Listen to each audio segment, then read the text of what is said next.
Good evening, everyone, and welcome to Division 2's Chinese Grand Prix. We are on the fourth round of the Season 4 calendar. I'm Primus Gaming. I know it's been a while. I've been a bit busy with work lately. But yeah, I'm Primus Gaming, and joined with me is RSF1 Easton. He is there. He's just changing his batteries. He will be with us momentarily. He'll flare up the moment he gets... Oh, there he is. He's waiting for his batteries to get up and running. Yeah, apologies, I've been gone for a while, unfortunately, due to my place being a frontline. I'm a key worker, work in hospital. Obviously, I am going to be busy. I'm not going to be around all the time, which kind of sucks. But today, you've got me, which I'm glad. It has been a bit of a while. And now we can get to some racing. But sadly, it looks like a couple of people have been moved. Which we've got Sync Dan. No, is it Sync Dan? As VRC Sync Dan, now turned into Sync Dan. We've got S04 Gamer as a new driver. If I recall, I've not seen that name before. Yeah, new driver to the league. He's obviously just picked up the full-time Red Bull seat, as there's no other active reserves in front of him. Does that mean Brundle has effectively retired as a full-time driver for the Red Bull team? Yes. Oh, okay, that'll explain why he's got the full-time seat. And that's JJ Hudson as his teammate, correct? Yep. Hudson's full-time Red Bull. We'll keep an eye on Steffi Weffy. Obviously, it's his debut as a full-time driver. So it'll be interesting to see. And also, and this is a very special announcement for the league, to announce the return of Shrimper to the Division 2 grid. It has been a while. Recently, Shrimper has come down ill with a recent announcement that he made on his Twitter, and we're all extremely sorry to see of the news that he had put up, and we wish that Shrimper will fight through this and win and make a full recovery, push through, and also enjoy a nice season of racing. But yeah, welcome back to Shrimper. And if you also see Malibu, Easton had pointed out before the stream started, we have now got a nickname for Celine, the woman of 1,000 names. Yep. Every day there's a new name. Every day there's a new name, and it's the same account. It's still Celine. But yeah, she is the lady of 1,000 names. So we've got quite a few nicknames now. We've got the Magic Man, provided by Bodder, same with Josh, Season 4. Living up to his name now, who's officially racing in Season 4. And now we've got the Woman with 1,000 names. So the first nickname made for a driver that's not been named by Bodder. Speaking of, I do wish the old original committee, the boys who were with us when we first started this up, you got Rebster, Junior, Porter, you had Bodder, Raikkonen actually. I don't think he was one. I not think running he was the original, but he joined not too long after. Yeah, I think it was like near enough the end of Season 1, so not too far from the start of the also league. Roberts, formerly known as Toto Wolff or RSF1 Schumacher. Yeah, he was also a former committee member. So you've had quite a few people change. Also, congratulations to Camo and Muddy Biscuit for also reaching committee status. So good to see those boys now grow again. I know the committee sort of shrank a little bit. It's good to see them back up with some more numbers, and it's good to see the league still fighting strong, and that's the main thing I want to see. But here's what's surprising, Easton. We're nearly 3 minutes into qualifying, and not a single car has gone out onto the track. I was about to point that out after you finished what you were saying. They must not want to show themselves right now. I have a feeling if they're not going out on track, there we go. There's one, and that is a Haas. It's the woman of 1,000 names. Oh God. So, obviously, it's been a while. Got the full grid. But if they're taking their time in that pit there, Easton, I have a feeling rain is coming. It's either at the end of qualifying Or race. or it's in the race.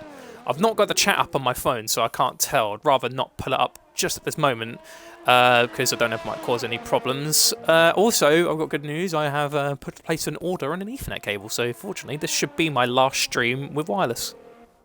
Pog. I'll load up the chat now just to have a little look. Fortunately, it looks quite nice and clear on my end connection-wise, but I don't know how the stream's looking. But yeah, I've got Celine is still currently the only car on track. None of the other drivers have attempted to come out to do a flying lap. So Celine will be the car to set the benchmark of the day. So we'll do an onboard of her. Sorry, Easton? I've got a sneaky suspicion it might be a full wet race here, purely because this track's known for the rain, as proven in the past. It is extremely known. What's the percentage of this track? It's like an 85 to 90% chance of rain. In general. I'm not sure, to be fair. Yep, streaming's looking pretty good in quality. As Celine comes into turn 1, very long turn 1, kills the front left tyre into turn 2, second gear, into turn 3, stays second. Through little kink of turn 4. Nicely done from the Haas driver through turn 5, another little kink into turn 6. Brakes just after the 100-metre board. Very nicely done. Short shift on exit. Now through turn 7, the little quick S section type thing, and turn 8. Staying nice and tight, and to turn 9 and 10, the double left-hander. Using most of the track there. Coming now into turn 11. And to 12 now. Nicely done through the snail section of turn 13. Look at that, she's hugging the line practically. Most people run wide for that spot, but she held on to that very nicely. Yep, and now coming down the motorway. Where will she brake? Just at the 100-metre board down into gear 2 for turn 14, the hairpin. Through turn 15 and coming into the last corner, main validation spot, turn 16. Very nicely done, nice and safe. Coming across the line, it's going to be a 30.6 to get started for the week. That's a pretty decent lap by the looks of it. She actually got really good runs there through the first, well, mainly through the second and the third sector. That looked quite solid, especially. It's very rare when you go through, you know, that big loop going onto the motorway. It's very rare to see someone hug the apex practically, hugging close to the inside of the track.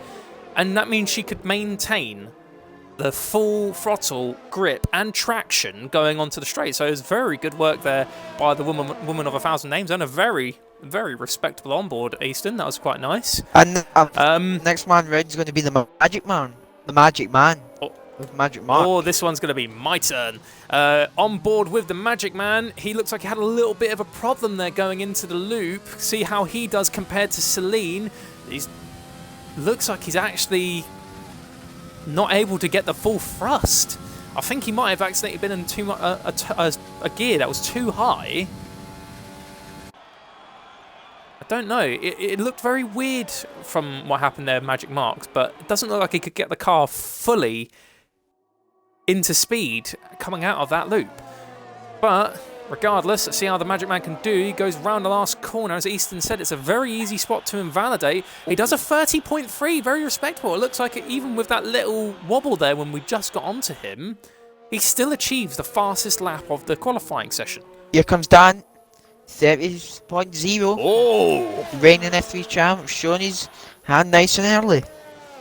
And then at Milan, jumps up in the second in the Ferrari. To be fair, there's one thing I do love seeing on track. Is classic Mercedes versus Ferrari, and I do hope we get that today. Yep, but I believe next man round is going to be breezy for the Renault team. And they turn 14 down into gear 2.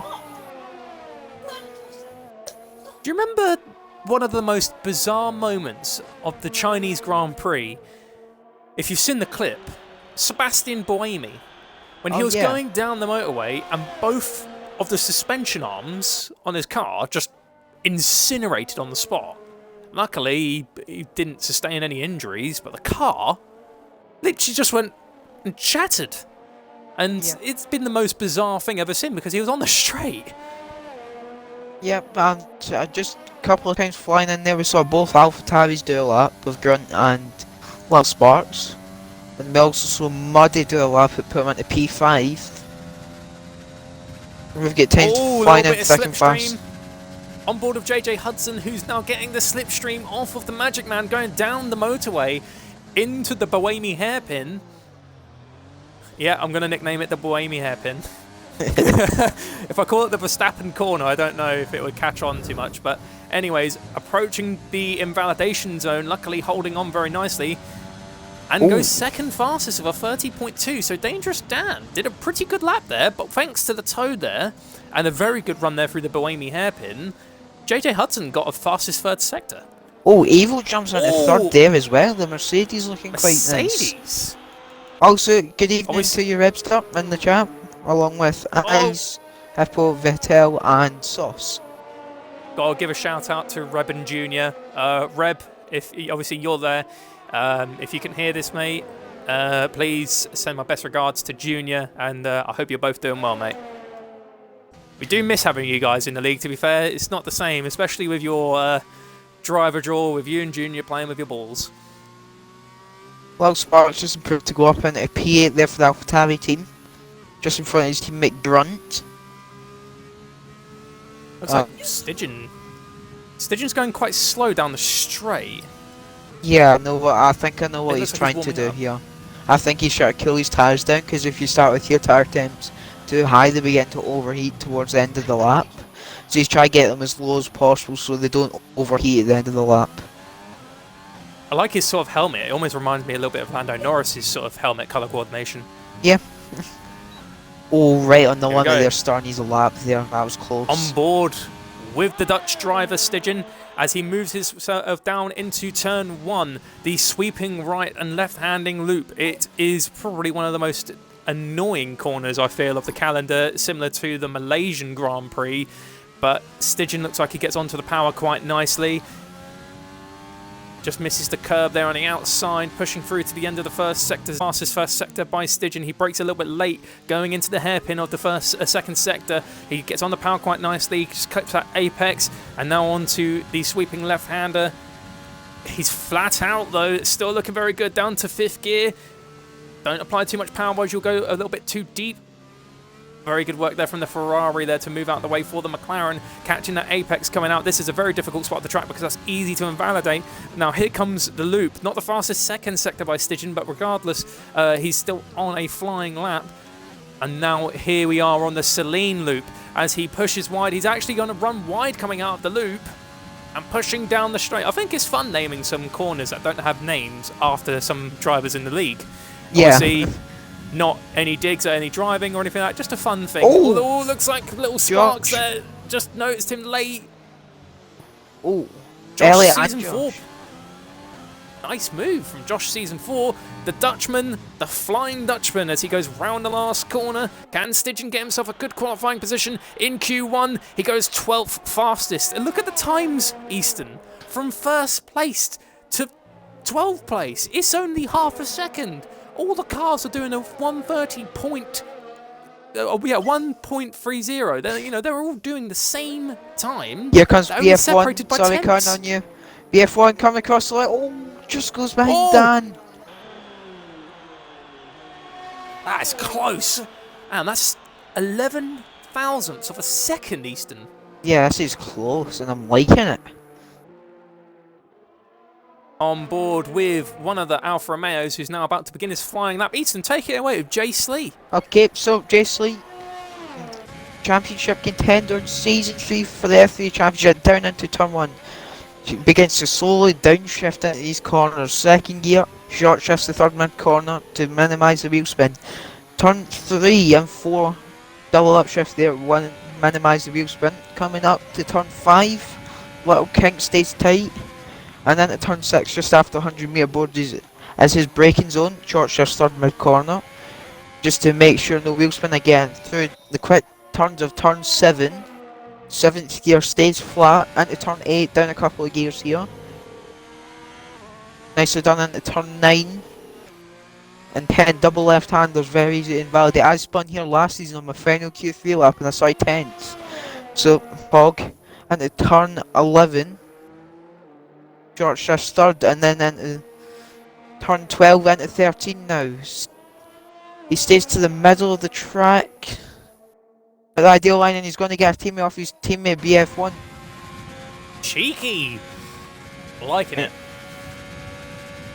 Very nice done from Alpha Romeo people. And then to turn 14, the Bohemia hairpin, as you say. Short shift third mid corner, turn 15, nicely done into turn 16.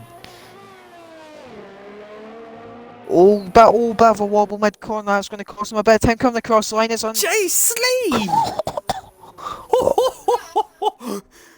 Perfect teamwork. You have to give it to the Alfa Romeo drivers. That was beautifully done. That was textbook in terms of teamwork.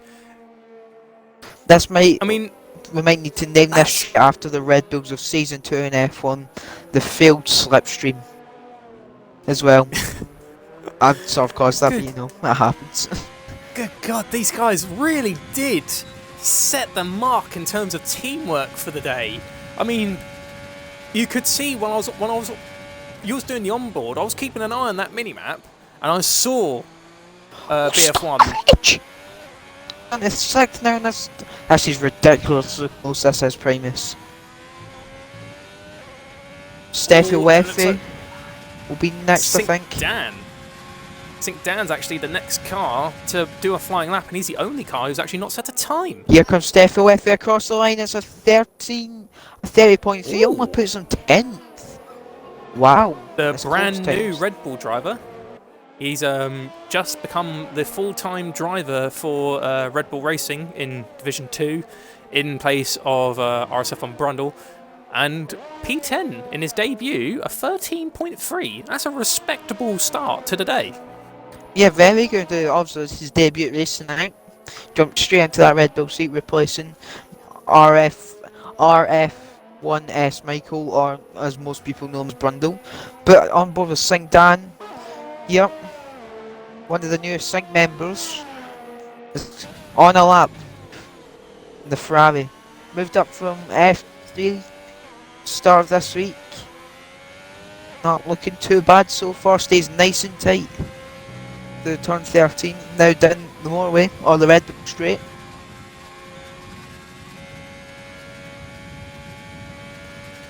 I think I'm going to pattern in this corner, by the way, the Bohemia hairpin.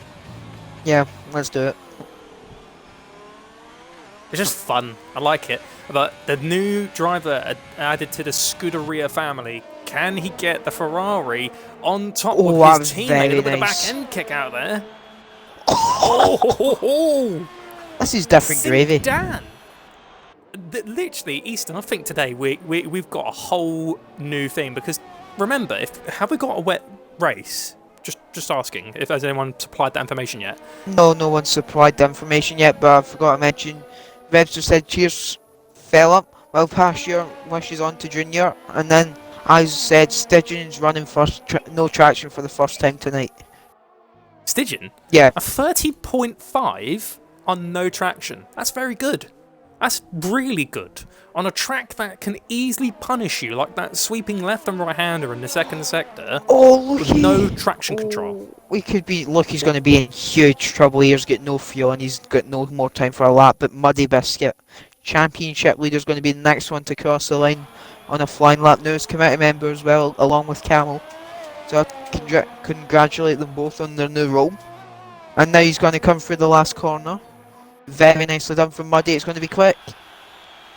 Oh, 30.1. Oh.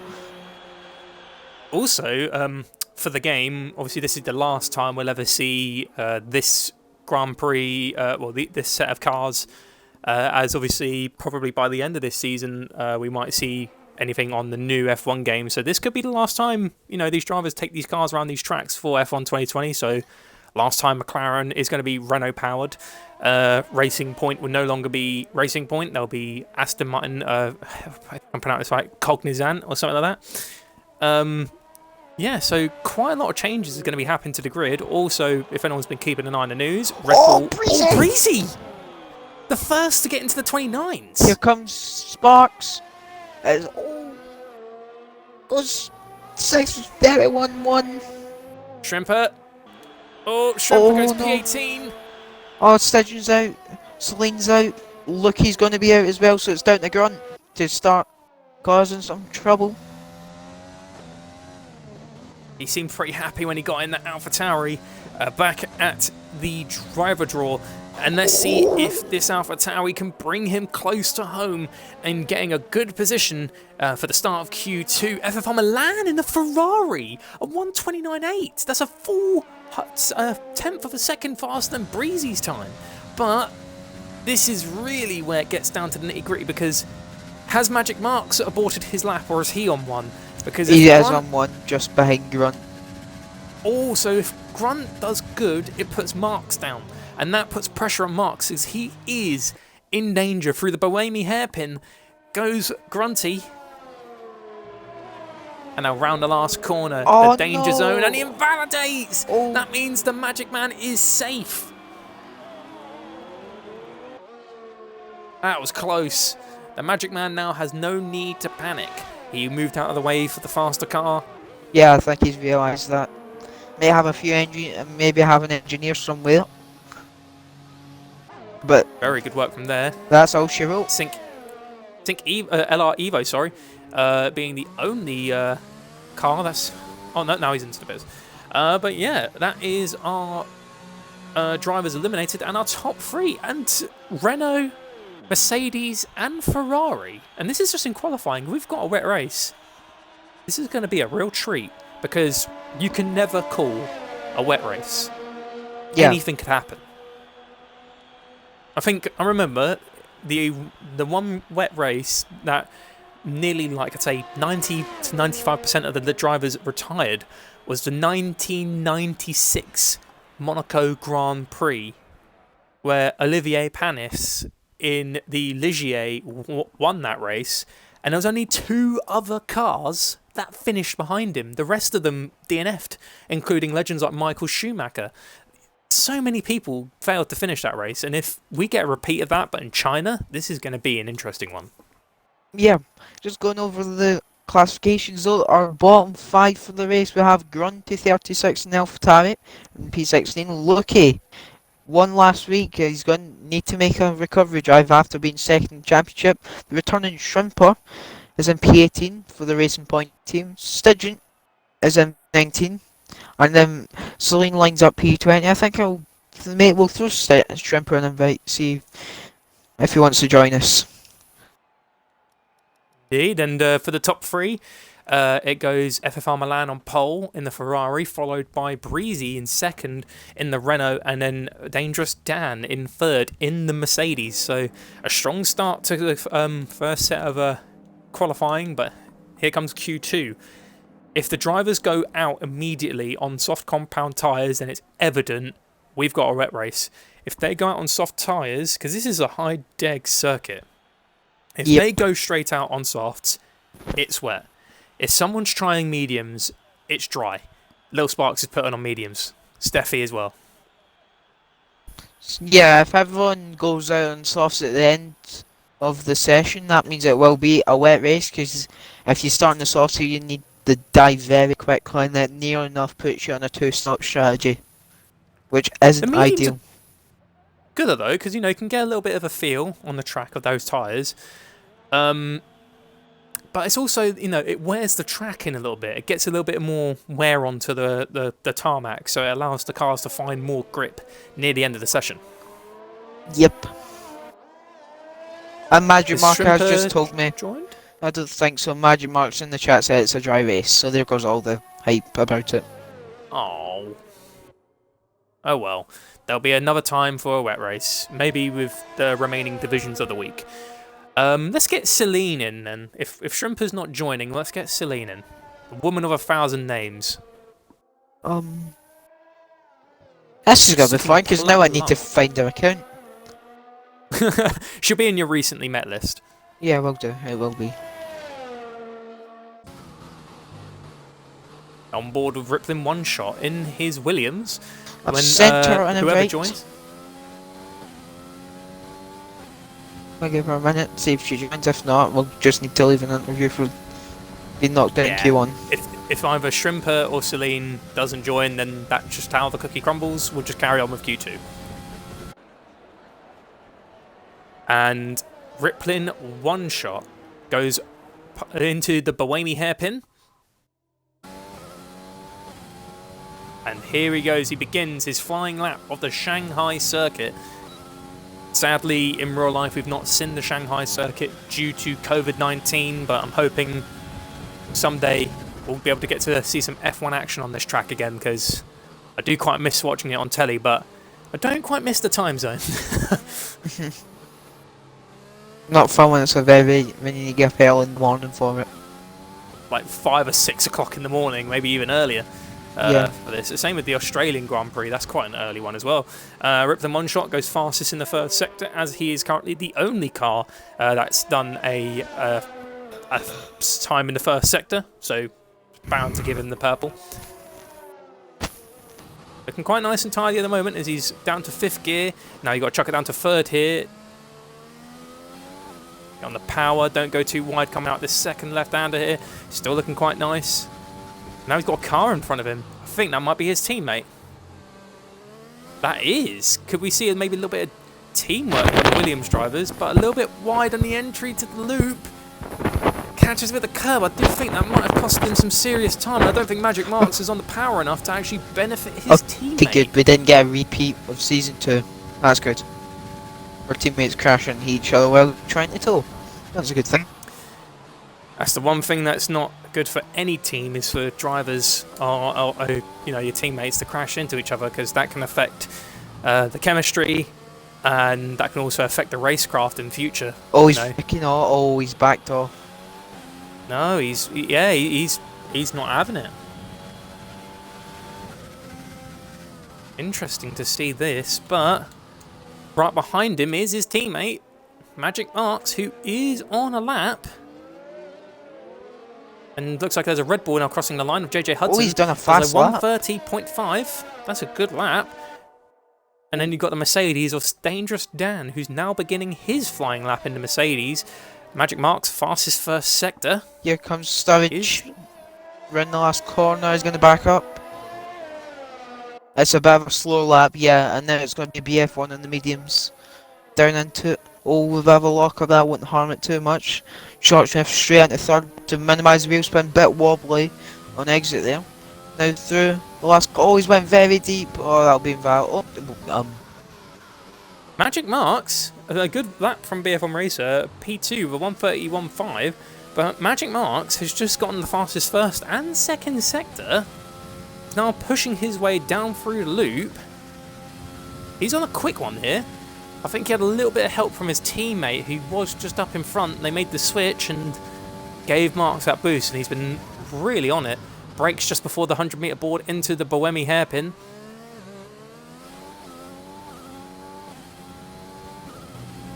Into the last corner. Oh, he did have, looked like the back end did kick out just a tiny bit. A 130.2, a good lap. A lot of drivers opting for a soft tyre for quick laps by the looks of things. Dangerous Dan was on a lap. This is a high-deg circuit, so it's a quite risky call. Yeah. I imagine. Oh, Dan goes quickest at the medium tyre runners. The RT13. Nice work there. Got Muddy Biscuit, who is just on a lap. Beginning. That's got Renault there. That's Sturridge in the pit lane. So it looks like no one's almost there yet. You got BF1 Racer, who's now approaching the loop. You've got the Williams of Magic Marks, who's got a Red Bull behind him. That's Steffi Weffy Gamer. It looks like Steffi Weffy is the current car that's close to completing a lap. Yeah, but Yes, I am indeed. I may actually do it. I'm not sure. Yeah, I'll decide on Wednesday. Hmm? Oh no, there's this thing in the F1 chat where me, Diggles, Alda, RSF1 Vitel, and the new reserve driver Rayner, Sync Rayner, always go for the fight for P11 for the first place for the alternate strategy, as it's very overpowered around most tracks, getting the freshest tyres at the end. So that's why we always have a battle for it every week. Well, we have seen so many races won from that spot. P11's not a bad starting position. Yeah, it's gutting because you just narrowly missed out into getting into Q3, but that's not always bad. All the people in front of you sometimes. Ooh! Here comes Muddy. Fresh-faced Red Bull driver. It's great. P6 in a 1:31.6 in that medium compound. Not bad. Little Sparks. He's beginning his lap. Got a Mercedes of Evo, who's now beginning his. Dan's also beginning his shortly. Don't think we have anyone currently on the lap.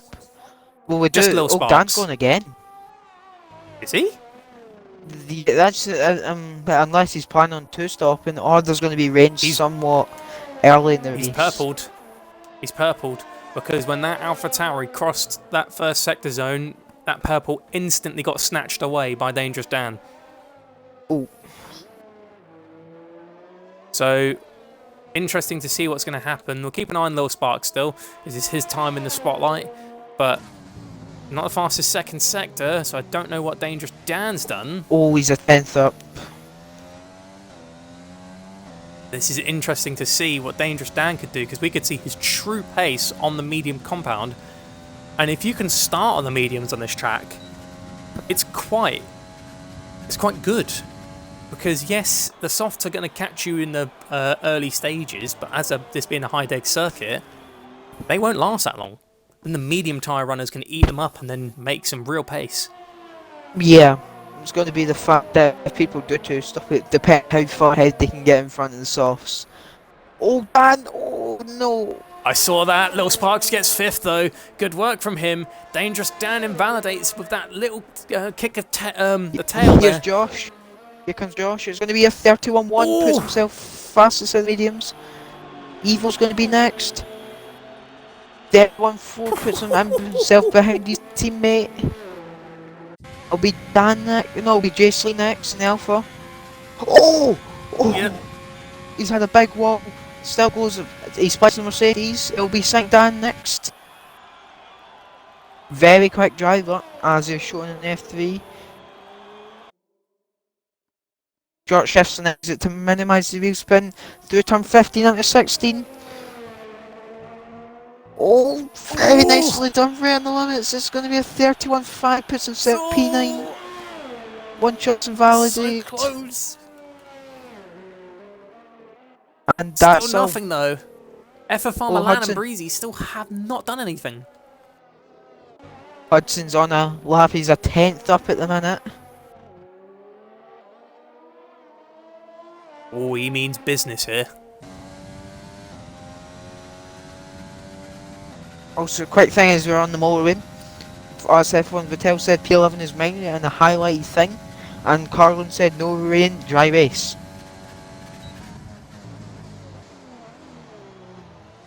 Ooh, JJ Hudson's now approaching the back of Dangerous Dan's Mercedes. Could this compromise the Red Bull? No, it won't. Dirty air is a thing. Crossing the line at 30.1. A whole 10th faster than the F1 the Season 1 F2 champion. And again, still nothing from FFR Milan or Breezy. They're probably leaving it until the track can get a little bit more worn in and then getting out, or it might be too late. They've still got time though, with 4 minutes and 20 seconds to go. But once it hits around the 2.5 minute mark, that's when you really have to think about making your move. Yep. And so RSF1 Vitel in the chat again says Ben's going to get pulled and then bottled his race. Just watch it. Ha ha ha. He did have a good start though to the season with a very respectable qualifying in the Australian Grand Prix. And then he got pole in Vietnam as well last week. So he has got the pace. And It's just also, when it's racing conditions, it's just so different, and it's you have to admit, even though if you get a fastest lap, I know people make jokes about bottle jobs and all that, but it's actually a whole different ball game when you're leading the pack in a race. It's actually very pressurizing because everyone's gunning for you. also Barry in the chat says, what happened to Lucky? He got knocked out in Q1 because he'd done so many laps at the same time, couldn't improve in the end. That's what happened to Lucky Barry. But last 3 minutes of the session, Jaysley's retired in 6th, and we've got people coming out in the soft compound tyres. Very risky call, but I think Jace Lee is one of those drivers who's not willing to take the risk on going out on softs. He feels he's going out because he started getting to the mediums, and he's probably going to just live with it. I don't think he's too bothered about maybe being eliminated from Q2, but he's hoping though that the medium strategy will stick. But with the likes of Ben and Muddy going on to the soft compound tyres, it's it's getting down to it. RSF Vitel in the chat says, isn't you going to win Wednesday? Probably not. But you never know until it's race day. Got some fun memories of Shanghai circuit. All sorts of divisions. Had some great racing here. Back in my time in season 1. Oh, he's round! I think Luckily, those that tires could are have going been to be worse. shot. That could have been so much worse. We'll need to get the car turned around quicker or get disqualified and need to start P15. Hudson retires in the pit lane. Both Reynolds are together on the track. Breezy and Milan. Oh, never mind, Sturridge is around in the wall. I spoke too soon. Sturridge? Yep, Sturridge. Yeah. He's trying again on the medium compound tyre. Yeah, that's his session. He's got major wing damage. Oof. That's heavy. Don't. Who's on a lap first then? FFR Milan actually looks like he's about to begin a flying lap there in this Is Josh. Ferrari. It's going to be first one round out of the people on laps. We'll catch back up with Milan in just a moment. So Josh coming through the double left-hander, turn 9 and 10, very difficult corner. If you run too wide, you can invalidate and spin if you don't take the right line. He's 6/10 up at the minute, as he's on the quicker tyre. He's coming round now. He's staying quite nice on that line.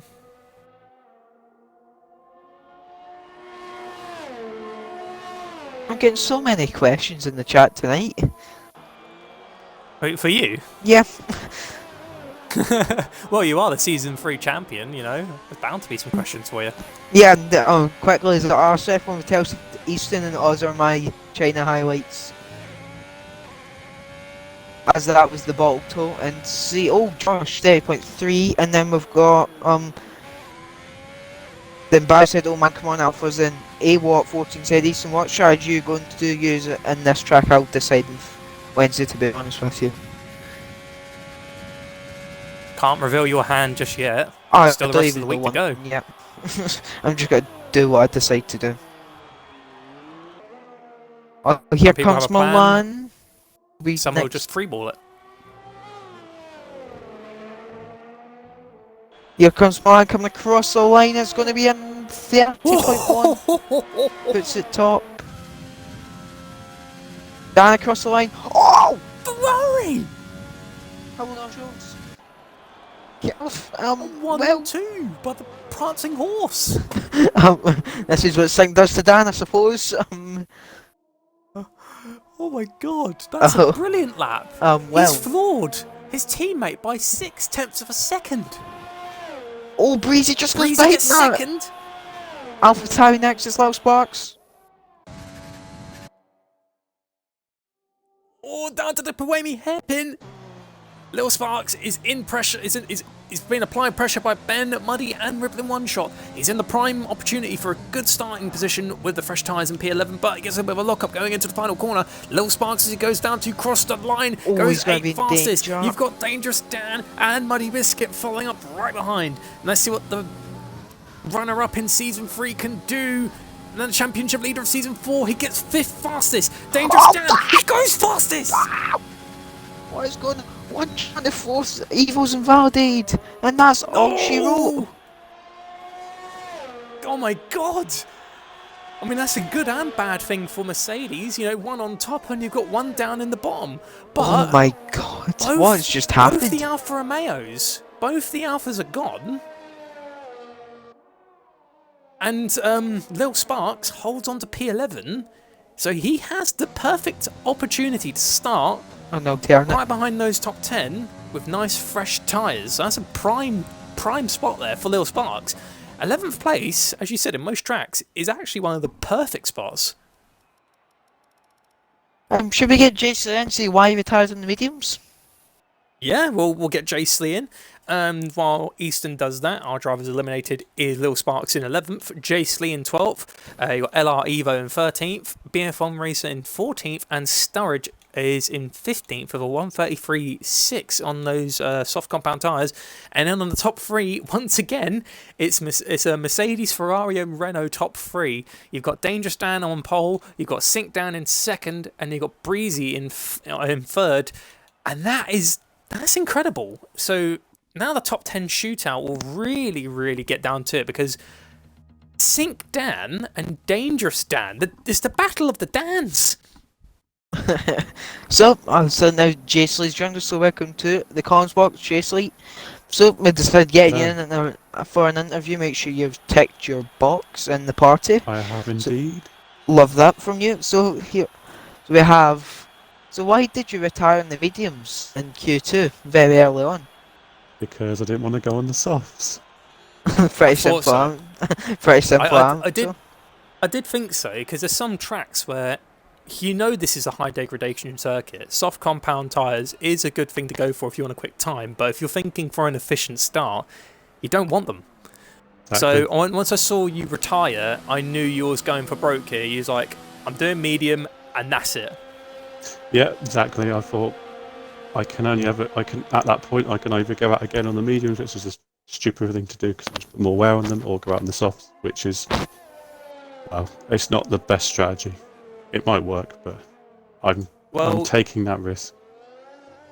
For once, and this is a very good thing for you, it's a dry race today, so you don't have to worry about Shanghai's infamous chance of heavy rain or even intermediate conditions, so you've got a full dry race ahead of you. What's your plan then in terms of your tyres, or are you going to keep that hand close to your chest? Well, I'll say to start with that if it was wet, then I'd be gone in turn 1 into a wall, so that's good. Tyre strategy, just the one stop is the plan. And also, while you're here, top 3, who do you think is going to get it? I would hate to even guess because it's so close. Depends how people are doing qualifying, I think. I'm hoping that because I am going to start on the mediums. That'll put me in a good position and start to get through people when their softs go off. If there's not a safety car, or if there's a safety car, then I can jump them all when they pit. You have that luxury of taking advantage of catching out those soft runners. It all just depends on that start, because that loop, everyone's going to be funneling themselves in there. Yeah. And as we see in real life F1, that's where Kvyat made his famous day of becoming the torpedo with his nickname. Well, I'll let them all go forth into the snail and see who comes out the other end. Fierce. Easton, do you have any questions for Jace Lee? Not really, it's just I wish you all the best for the race, and we hope to see you back at the end of it. Thank you very much. All the best, bud, and have a good race. Thank you. I've got a quick question for you, Primus.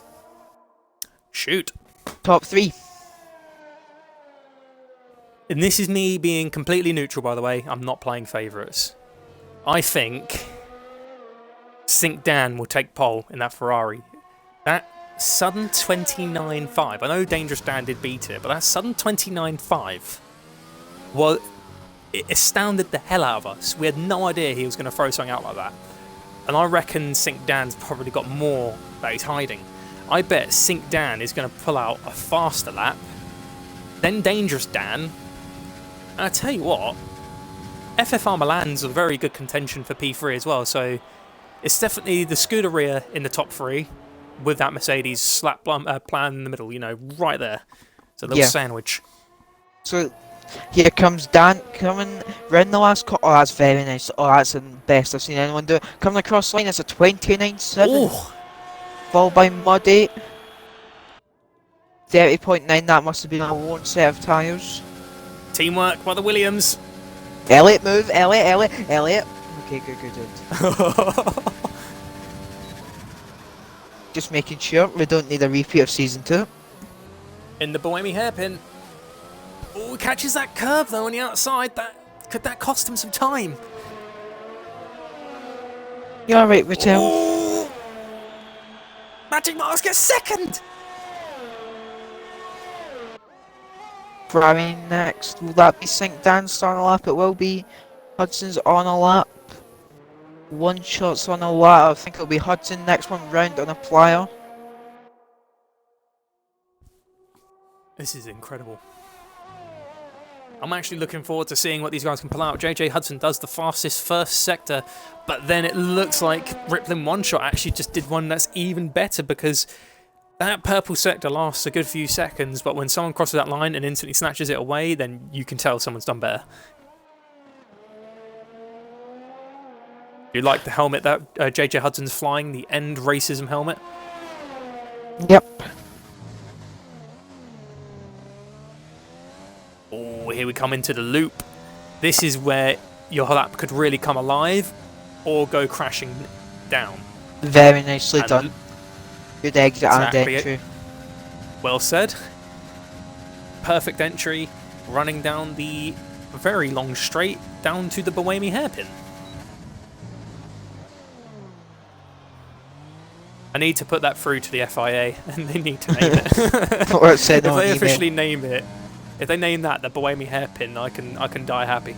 We come across the line. Hudson, 29.8. Ooh. Here comes one shot. 29.99. We've got a Ferrari. That's Sink Dan. He was in second place at the end of Q2. He almost runs too wide, but he holds onto it. Goes for... Oh, this is getting great. I'm loving this. Can we get F2 every week? Oh my god! And now we've got Josh Season 4. He's proven he's a quick driver. I get to see what he can do. But Sink Dan! These Dans are a sure rivalry. Be like that SpongeBob episode where they're shouting, "I'm Dirty Dan." For the Battle of the Dirty Dans. And also, as we're not really got any much action, we've got 35 viewers in the chat, and Vittel said he's seen got flashbacks from season 2. He is correct. So Josh into the hairpin of turn 14, Bohemian hairpin through turn 15 and 16 now. Very nicely done from the Haas driver. Recently got as he coming across the line. That's quick. Oh, 29.8. That's great. Just half a tenth shy of beating Dangerous Dan. That's a good lap. This is great. This is a great action. The top 10 is just so close. They were fighting in the 130s in Q1, and now all of them are chucking it into the 29s. Right now, the next car that's actually about to start doing a hot lap, he's just on his out, is Steffi Weffy Gamer. Yep. So, interesting plays here. Easton. Yes. You, obviously, you know, you being the champion of Season 3, you've had a very good season last year. how do you reckon it's going to go for all the divisions, not just Division 2? Because we can clearly see these lot are really going for it. What do you reckon the rest of the divisions are going to be like? Do you reckon they'll be this close, or...? Yeah. Honestly, I don't watch every race 'cause I'm busy on other days. But I'm really looking forward to F3 tomorrow. One of my favourite divisions to watch. Not playing favourites in any way, just one of my favourite divisions to watch, and how close is F2 is also up there for me. Every now and again I can catch F5 and F4 as well, and then obviously race F1. So I think it'll be very good races all around this week. I'm really, really looking forward to, and I'm not just saying it because you're here. I am actually quite looking forward to seeing the F1 race this week. It's going to be interesting to see what you boys in the top category can do. I mean, you've got all us lot down beneath you in terms of the divisions, but you can see that they're really giving it everything they've got. I mean, Steffi Weffy, a debut as well, by the way. He's outqualified some of the greats in this division, and he's in Q3. Yeah, in his debut, making a bold statement, obviously showing he can compete in this division, obviously just being new. It's hard to see his pace, but now we've seen it, it looks he could be a top midfield guy, or maybe even challenge to the front every now and again. It's not the first time we've seen someone join late and then make a lasting impression into a championship battle. A perfect example was last season in F4, Dufferlump.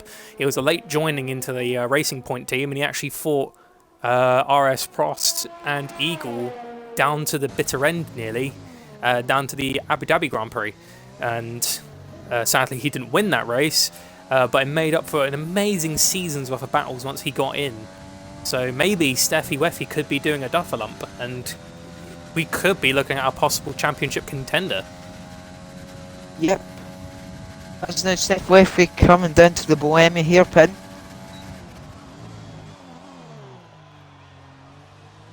Venice Dunn stays in second, and revs started out a bit too much there, that'll bog him down. It will spin, Now but a tidy last corner. 0.5 puts on P7. Who's That's a next? good lap though. Muddy Biscuit. F3 runner-up. Oh no, F2 runner-up last season.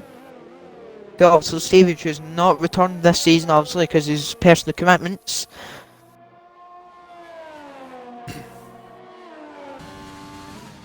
Still looking good. This was a nice tidy lap. Yellow flags though at the Bohemia hairpin. That's a Renault.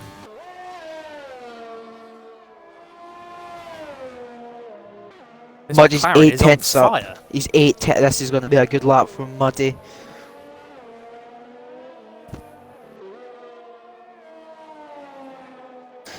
Coming round the snail section, will he pull out to the right hand side to maybe pick up a toe of dangerous down? He doesn't.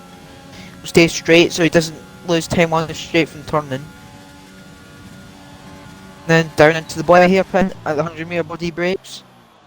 The lockup is not too bad because it won't cost him time.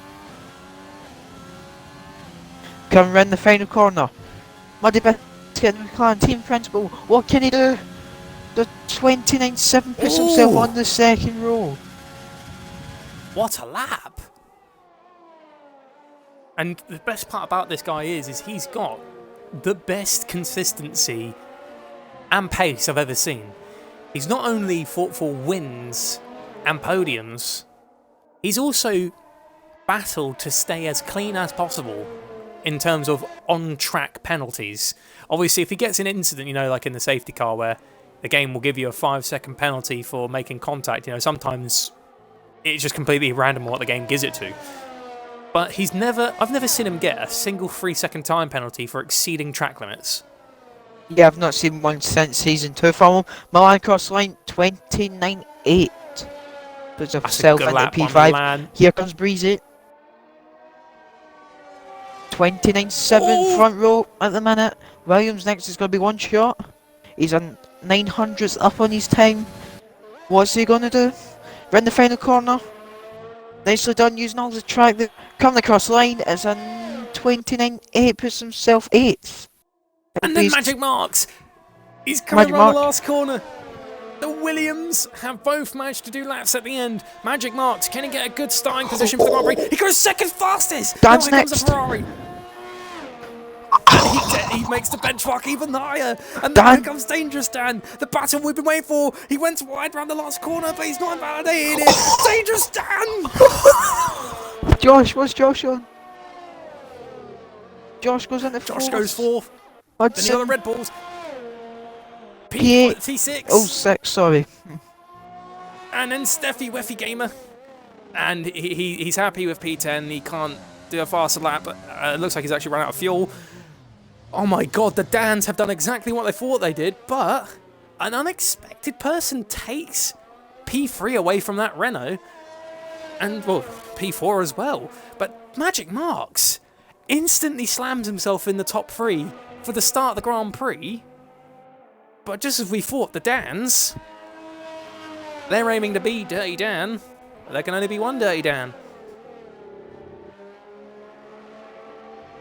Oh, this is truly fascinating. Yeah. Oh, yep. Sorry, I had a little moment there. So yeah, well done to Magic Mark, Sync Dan, and Dangerous Dan for an amazing top 3. And just look at that timing. So you got Steffi with the Gamer in 10th place with a 130.3 in the Red Bull, Ripley One Shot 9th in the Williams, a 129.8. Ferrari is a 129.8 for FFR Milan. Muddy Biscuit a 29.7 in the McLaren. JJ Hudson a 29.7 as well in the Red Bull. 29.7 for the Renault, 29.7 for the Haas, 29.6 for the Williams, 29.4 though for that other Ferrari, and then for the lone Mercedes a 29.420, only just barely taking the top spot. Yeah, what I'm going to do now, did we go over the standings at the start of the race? No, he didn't. I think this would be a perfect opportunity, Easton, to run us down. Oh, Cloudy. look at those clouds. I know they said this is a dry race, but those clouds don't convince me. Yes, sometimes what happens is it doesn't say there's rain, but sometimes you can get lights at where it can cause cars to go wayward off the track and all that. It's like phantom weather, where the game will tell you when there's going to be a transition, but if it says there's dry and then you can see the worse, like, you know, the cloudy sky, it can have an effect where the rain will fall, but the game will never actually allow it to transition onto the intermediate tyres. Obviously, it'll be difficult on the slicks, but it won't actually ask for you to change onto them. Yeah, but I'm going to quickly load up the standings here. I don't have the constructors, unfortunately. Wait, will that be in the comms chat, maybe? I'll have a look. Yep, it is actually. So, I'll just run through the driver standings. So, in P1 is Muddy Biscuit in the McLaren. He's got a comfortable 15-point lead to Lucky, who was starting 17th, I think.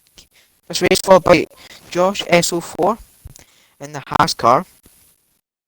Then it's FFR Milan in the Ferrari, followed by Jace Lee in the Alpha. Then it's Lil Sparks in the Alpha Tauri, followed by Dangerous Dan in the Mercedes, who's on pole. Then we have Celine in the Haas, Hudson in the Red Bull. Then we have Ziza, who's not here tonight. Then BF1 in the Alfa Romeo, who's outside top 10, followed by Breezy in the Renault. Then it's Grunt in the AlphaTauri. Then it's Magic Market. Then we have Sick Dan, who's not scored any points. Neither has Sturgeon Evo. Steffi Weffy Sturge or one shot. All not scored the points yet, but now moving on to constructor standings, we have Racing Point leading the way by 20 points to the McLaren team. Then we have Alfa Romeo, a further 35 points behind the McLaren team. And third then it's the Haas team, a point behind Alpha. And fourth then it's Ferrari, a point behind Haas. And fifth then it's AlphaTauri level on points with Ferrari in sixth. Then it's the Mercedes team in seventh. on 20 points, and it's Red Bull 8th with 15, Renault 9th on 4 points, and Williams are currently occupying the wooden sprint spot with 1 point. It's looking very good, and the rest of the season is still open to play for, because this is only round 4. Lukey has now readied up, so we will be seeing the start of the Chinese Grand Prix, but before that we get the formation lap, and that brings the question, Easton, would you like the honours this time, or would you like me to do it? Yeah, I'll take it, and then you can take lights out. Okie dokie, mate. Once that time is done, take it away. Obviously, mix it up however you like. I know everyone does miss the Element Snow post office formation laps, where he pretty much expend a lung saying Haas. Right, take it away, Easton.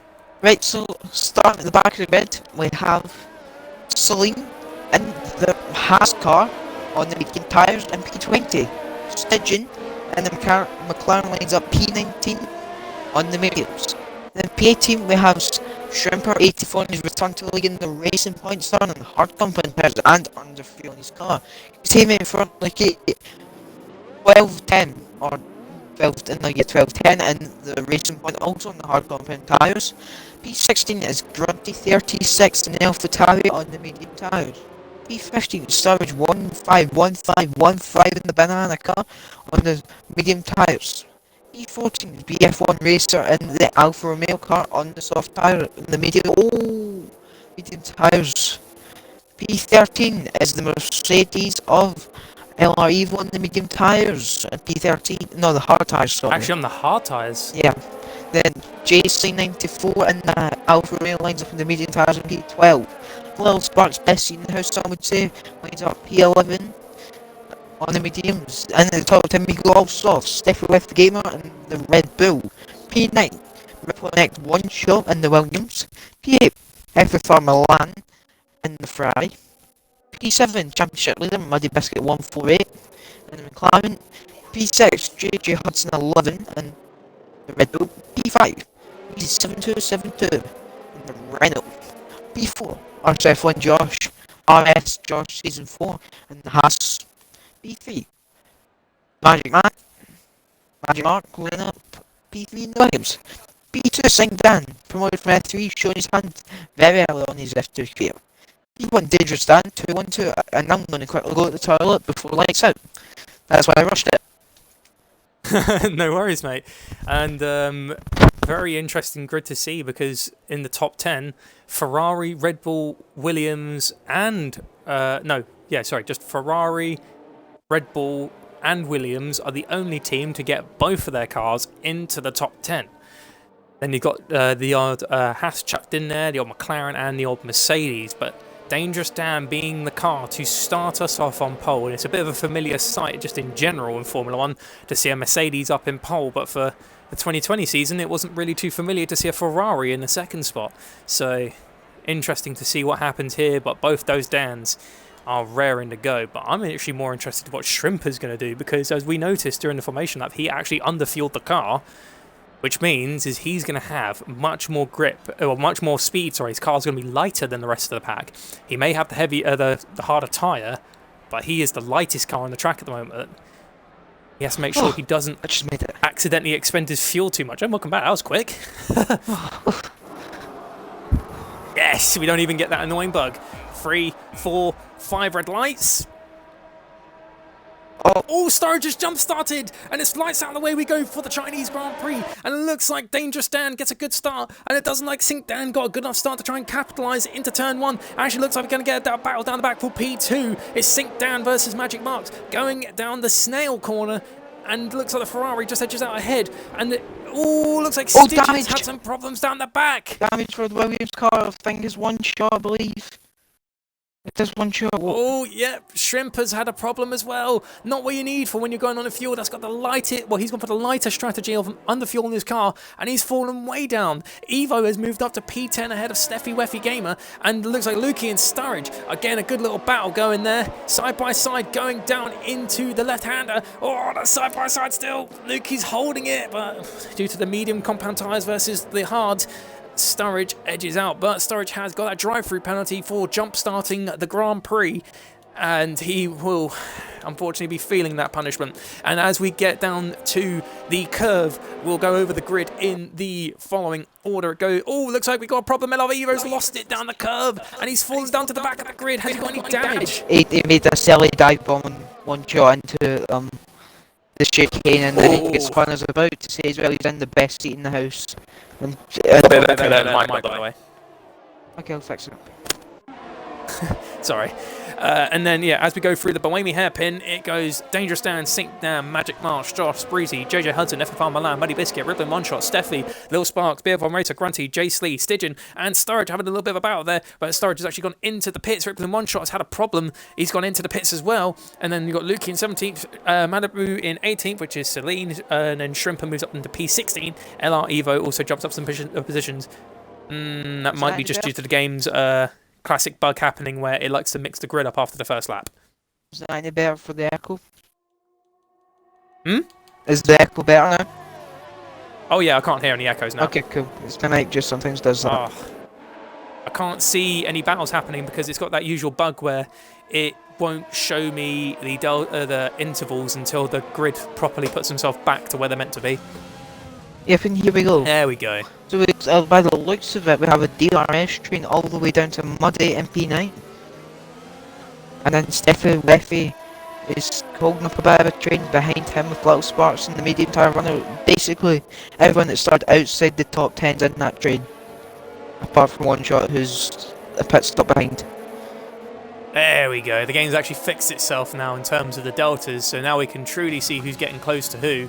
Muddy Biscuit, it looks like he might try and get a good run here on FFR Milan. It's McLaren versus Ferrari. It used to be a big championship battle back in the day with Michael Schumacher and Kimi Räikkönen, but it doesn't look like it's going to be happening at the moment as FFR Milan edges out just for that little moment.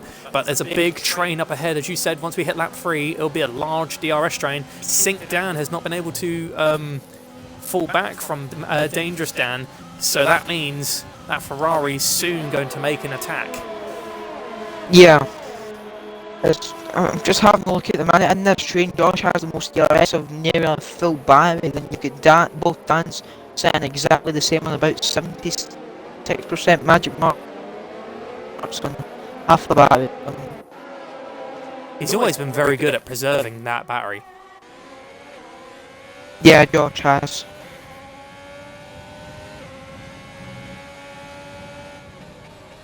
On board with Jay Slee. He's not making the move just for the moment on Catastrophe, but he is keeping on the gearbox of the AlphaTauri. AlphaTauri, Battle of the Alphas. Question is which one's going to be out on top? You've got Little Sparks in front of BF1 Racer in 11th. You've got Grunty behind BF1 Racer in 12th, and Jay Slee at the back of the four-way battle in 13th place. He's soon going to be joined by Shrimper. No, Shrimper, Stygian. So, Dan's all talked about DRS to the other Dan, and he's going to burn his DRS here to try and keep it Josh has got it. Well, he's got to run here, but he's making Magic Mark use that ERS. He's not even using any. Look at that. Oh, look at Hudson. He's just... I'm gonna look up the inside the Breezy. And the Bohemian hairpin. Respectful driving. Hudson no gets problems there. Good racing. He's going to be able to retaliate. A little bit more echo there, Mason, sorry. Yeah, fix it. Going into the snail corner. The battle hangs on for another moment. Yeah. Yep, it was all good now. On board with Josh, Season 4. He's applying really big pressure now on Magic Marks. I tell you what here, if Steffi Weffy can get within DRS range of Muddy, this is exactly what this medium tire and hard tire runners need. Because look how... DRS trying to stay together, and that means that it wears them out. Yeah, but what I'm saying is that if Steffi gets in that, they'll be laughing, because if they stay as close as they can to the soft tire runners, that effectively puts up their extra pit stop. the one stop and better contention for the win. Oh, Josh is going for it. He's going down the motorway straight. He's applied his battery to get him that extra thrust to catch up to Magic Marks. Question is he going to send it? He's being patient. He's hanging on. He's waiting for the right moment. He was looking at attacking P3, but let's have a look at Magic Marks. Yeah, Magic Marks has got nearly a dead battery. Meanwhile, Josh is still keeping it nice, calm, cool, and collected. Yep. And Steffi's in the pits nice and early. He's thrown that undercut attempt as he was outside the DRS range. It'll be 2 stopping because that's a very early pit stop. Unless he's going for hards. He's putting the mediums on. He's 2 stopping. So lap 5. Oh, a little bit of the front end losing it there for Josh in the Haas. The top 4 haven't really moved apart. The only thing that's changed is Breezy's fallen back from JJ, and JJ's caught up to Josh. Yeah, Breezy's looks like he's struggling on those worn tyres because they'll be about 50% by now, I reckon. Oh. Around about low 40s, maybe high 40s probably. But this top 5 will pull away. Breezy's just outside the DRS range, about 400th. If he gets a good little run into here, he could get it just back. He's missed about a 10th, but now jumping back on board with the leaders. Dan, oh, he's ran wide. I could compromise him, but now we have the battles of the Dans, both from F3 last season. Dan's in the slipstream, he's open DRS, and he's got the overtake. He's done all down the inside of the hairpin, and he's so...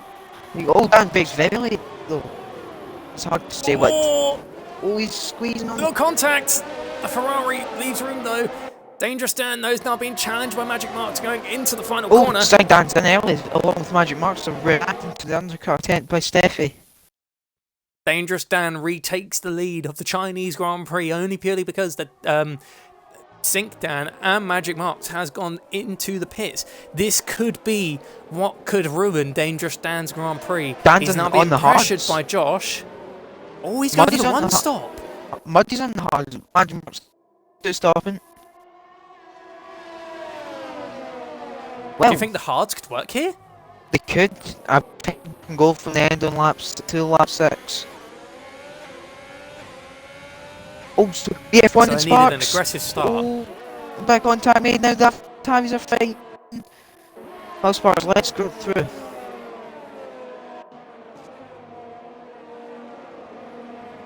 Big battles there. AlphaTauri changing hand. But BF1 Racer gets ahead of Grantastrophe and Lil Sparks, leading the Alfa Romeos to glory. As we approach the curve, it looks like Josh is actually going to fight now. Oh, he's going to go off the inside before the straight. What a move! So Josh is going to take the lead of the race. And look out, he's burned a lot of battery. No, he's got it. He's burned a lot of battery in the process. He had that battery to expend though. So now, if Josh can get a good position, if he can get in the pits ahead of him, this could be a good potential podium for Josh. Yep, there you go. RS Josh goes into the pits, but Dangerous Dan is playing a very risky game here. He's staying out. Yep, so now this BF1 racer into the net leader of the group. And we've got side-by-side battles. We've got the Alpha, the load of the Alpha's fine. Alfa Romeo and AlphaTauri.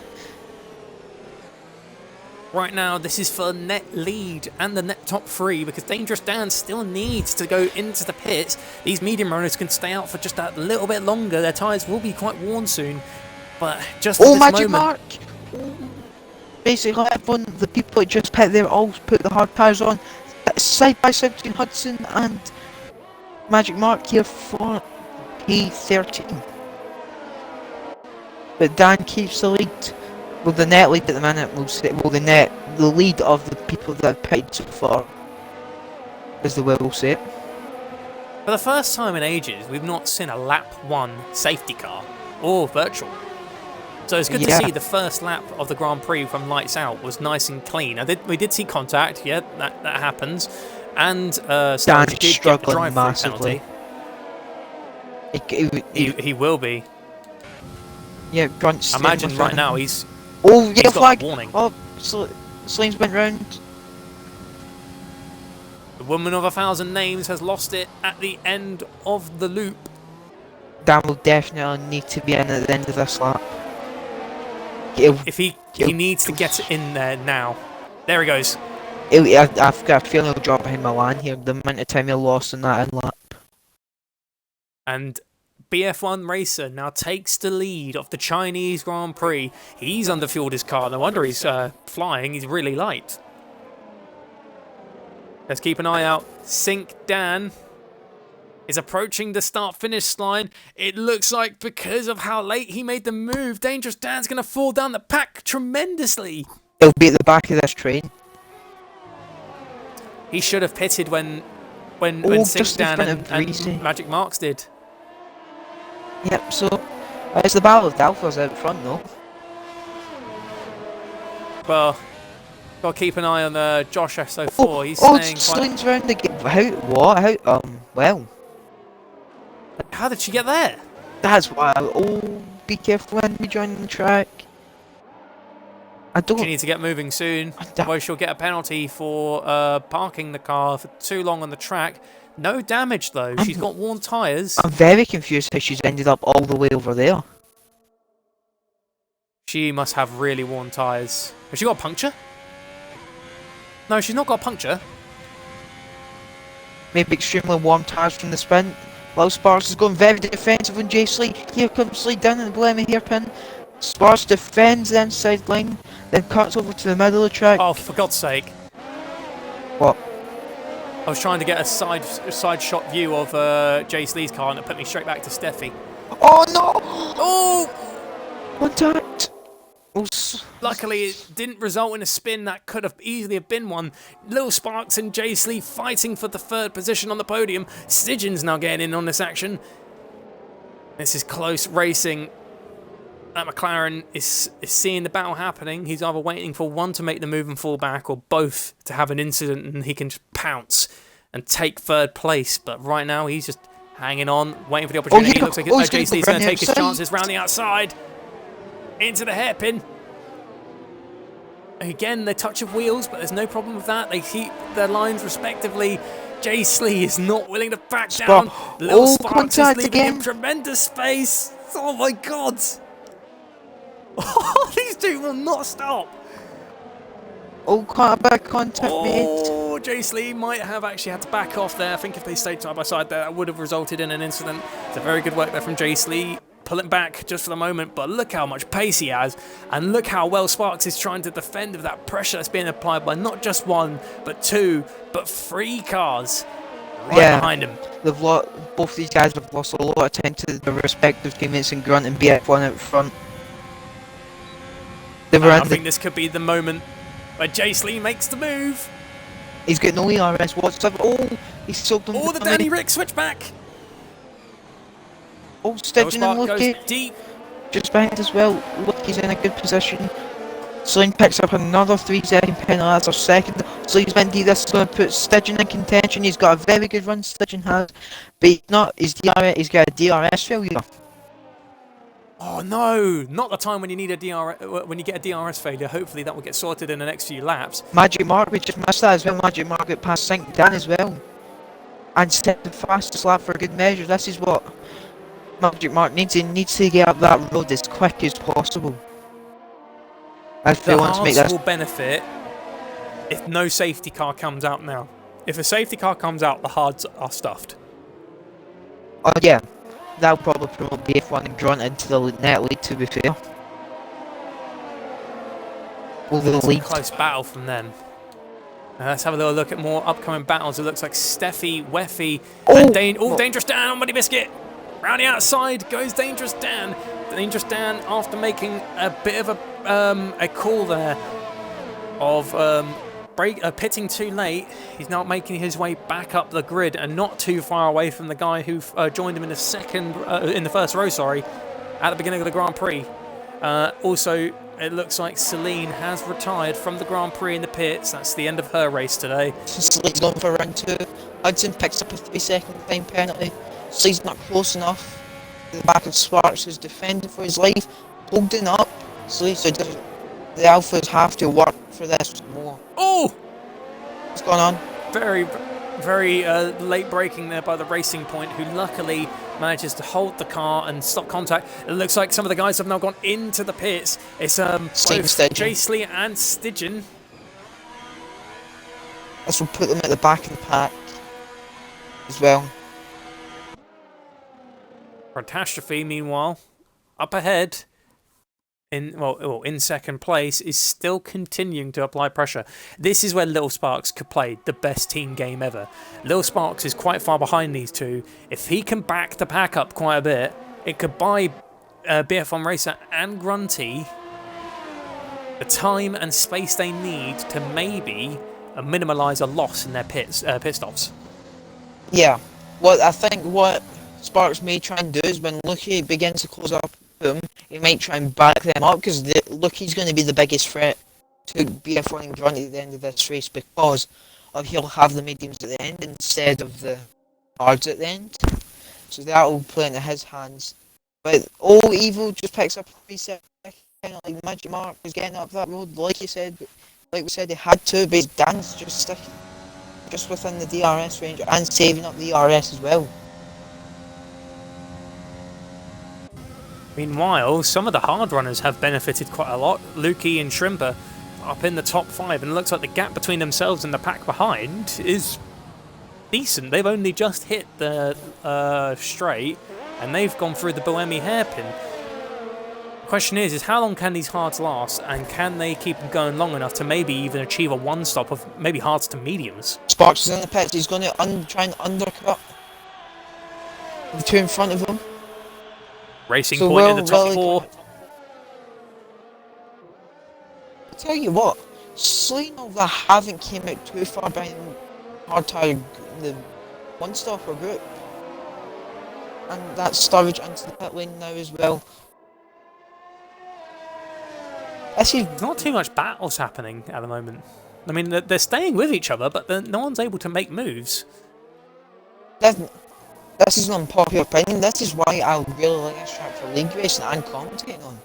Because you've got so many different strategies with alternate strat 2 stopping, just everything that makes it so much interesting league racing track, in my opinion. It is definitely a really great track, and we've got a little bit of a battle now happening. It's Dangerous Dan catching up to Steffi, Weffy Gamer, and right in front of him is JJ Hudson and Josh.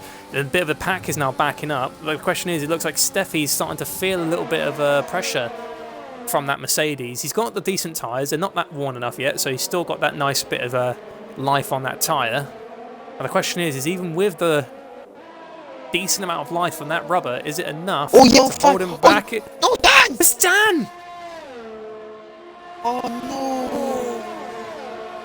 no! I was out of the net lead as well. That wasn't looking like it's net lead. It looks like now someone who's ready to maybe take the net lead. Sturridge going to get past Sparks. Going to look down the inside Bohemi hairpin. The top 2 are in as well, so that gives Lucky, it's a Racing Point 1-2 as it stands, and that'll give Josh S04 the net lead of the race. Oh, yeah, there he goes. He can take those hards to the end, correct? Yeah, but he'll take them easily to the end, and BF1 comes out. Oh, Grunty and BF1 comes right out in front of Milan there. So, I tell you what, BF1 and Grunt could be an outsider bet for the win here. Could be. It all depends, because we do know for a fact that Josh couldn't go to the end, but his tyres will be dead. Yeah, we don't know how the life will be. They'll be dead, but very dead. But these guys here, Grunt and BF1, have fresh, hard compound tyres. They've got 5 to 6 laps fresher tyres than him. That will come into play near the end of the Grand Prix if we get through this without a safety car. Yeah. Looking all that, what the 2 racing cars are going to be hoping for is a safety car exactly around lap 16, 17 area. They can put the mediums on and be very quick at the end. I think Dan will probably be praying for one to maybe give him a fighting chance of maybe recovering after that spin there on the... Here comes Hudson! And Josh, going to look. Go the inside of the... Oh, look at the other red bull! Stephanie! Josh has just been swallowed up by the pair of them. Good teamwork from the Red Bulls there. That was clean. It was a double overtake from the Red Bulls. Josh has just fallen down. This is bad for Josh because he's fighting for the net lead. Dangerous Dan's got fresher tyres. If Dangerous Dan can get ahead of Josh, now that Sink Dan has fallen down the pecking order, Dangerous Dan could be looking at maybe taking the lead, the net lead of the Grand Prix. Yeah, it's going to get very, very interesting now. As because you'll have the fresher hard here he time. goes. Oh, Into the hairpin. He's going to try round the outside. Josh is defending. It looks like he shuts the door, but it gets the switchback. He's going side by side now into the left-hander. It's Haas versus... Oh! No damage, though. It's still respectable racing. Josh defended. Dan had to back off. The echo's back a little bit. Okay, fix it. Sorry, mate. I know that echo's a bit annoying for you. You have to keep unplugging your mic and put it back in. Hopefully it did go away for a while there, but then it about 10 minutes after last time it did come back. But I'm hoping it'll stop coming back. But meanwhile, it looks like Dangerous Dan is going to try again. No, he's not going to do it here. We can tell when he's going to try, when he uses up that battery. But for the moment... Yeah. Oh my God. Mercedes. This could play well. If Evo gets in front of Josh, this could be beautiful for Dan. Oh, we could Gents. Oh my God, Gents, this is Mercedes teamwork here. Gents. We're three wide. It's three wide, turn one. Dan's smart enough. No, it's Evo backed out. And Evo almost played it beautifully there for his teammate, but a beautiful three wide going down to turn one. Between the Mercedes and the Haas, that was tremendous racing. But Evo being on the worn hard tyre. Muddy doesn't want to be in racing time behind the Evo. The worn hards.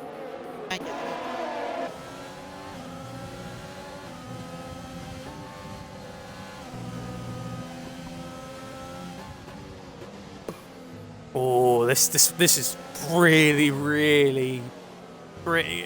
This is gripping racing here. Thank you for the 40 viewers, by the way. Evo struggles to get out of that corner. Muddy Biscuit has a little wobble, but easy battle there. Muddy Biscuit with the fresher tyres. Although Evo did try and stick it round the outside. He's actually holding the inside line. Oh no. Right, we're going to get very close down this straight. Front could be one taking massive advantage of this because he got the wider line. Exit. Then the slipstream of F1. Then the slipstream. Breezy. Breezy makes the pass. Can Ben do it? Ben's going to make the pass. Grunt's going to miss out, actually, because of this. No, because the Mercedes goes wide, and Ben's now being challenged by Catastrophe. First of the top again is going to be Shrimper, the medium players. He'll go to the end cut. He was also in. JJ Hudson actually leads the Grand Prix. He leads it by the net. Wait, Dan get past Josh, which we also missed. Oh my God, when did that happen? It must have I happened. didn't even notice Dangerous Dan get past Josh there. Oh, look at this. BF1 and Grunt are in this train with the net leaders. They're in the fresher tyres as well. Oh, I did tell you earlier that could come into play later on, and it looks like that might actually be happening sooner than later. Shrimper's going to start flying through this field in a minute. Same with Lucky. He's got the medium tyre. The mediums versus the hards is a no-brainer. And actually, it looks like he's about to start sniffing at his first prey in any moment now, and that being the driver who qualified in second place at the beginning of this Grand Prix, being Sink Dan. Shrimper could really claw some positions here. Maybe even take some points home for the Racing Point team. DRS assistance, even before the ERS and then the DRS. It's a drag race down to the end. Sink Dan is going to try and hold it. Maybe send a move down the inside. No. Shrimper makes the move. Wait, is Lucky going to stick out for the softs here and they'll be absolutely rapid at the end? Or what? You reckon? If Lukey sticks it out, his tyres will explode. He's been on those tyres since the beginning of the Grand Prix. Has he pitted, actually? No. No, Lukey has to pit, otherwise he'll risk being disqualified from the Grand Prix for failing to adhere to the rules on going to 2 separate tyre compounds. As stated by the FIA, when you are in a dry race, you must go from one set of tyres to another set, 2 different compounds, otherwise you'll be at risk of being disqualified from the Grand Prix, regardless. Sorry, Conan, he's got a very good run there. Yeah, I feel like he might hang out for softs and he'll be absolutely flying at the end, Lucky will. Dangerous Dan's falling a little bit back now from JJ Hudson. Yeah. So it's maintaining. It's like forwards and backwards and forwards and backwards between the pair of them. BF1's all over the back of Breezy and Grant's all over the back of BF1. So here, yeah, I think BF1 could get him here if he's close enough. 4/10 gap. Should be fine. Breezy's using it. They're about similar. Yeah, he'll get him here. Here we go. Oh, the defensive. Oh, he tries to hold. He stays in the middle of the track, and Ben can see that aggressive defending. Obviously, it's not a bad thing that Breezy's doing. That's a perfectly legitimate move. Oh god! Oh no! Oh god! No, they're tangled. But no serious harm there. That could have been really bad, but they both kept it. Oh, BF1 gets past Breezy and down into turn 1. He goes wide though to leave the space. Oh no! Oh! Tokyo drifting went on. Japan all well. It's French power versus Italian power there. And soon the Japanese is going to get in this little battle going to the hairpin. Rippling one shot, gets the fastest lap of the race, then LR Evo takes it away. Shrimper is already up to P12, and he's knocking at the door for little Shrimper there. Not Shrimper, Stidgen. Yep. I'm losing London track. Dangerous Dan's actually now in DRS range for the net lead. And remember, he doesn't actually have to pass JJ Hudson. He just has to stay behind him within the 3-second window. Yeah. He's also one. So he doesn't actually necessarily have to overtake to win the Grand Prix, but being Formula 1 drivers, you want the win. You want the glory. Here comes Grunt. He's got a lot of battery saved up. He's going to absolutely fly past Breezy. On those 10 lap hold hard tyres, he's going to fly past and he's going to make the move.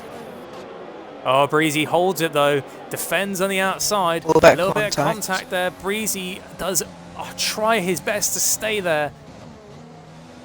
That Renault is not giving up without a fight.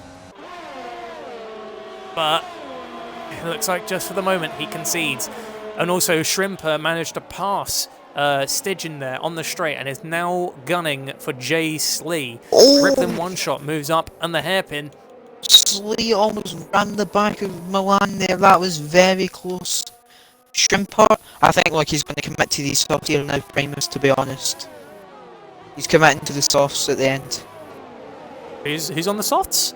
Look, he's going to commit to the softs. It's going to be a difficult one. Oh! Oh no! Sturridge is round. Oh, he's very far on the gravel as well. Oh my god, that could be a bad moment. That could trigger a safety car and that could effectively hand Lukey the Grand Prix. He's not moving either. He might be angry about that. Whatever's happened, Sturridge needs to get control of his car. He's gone. Disqualified.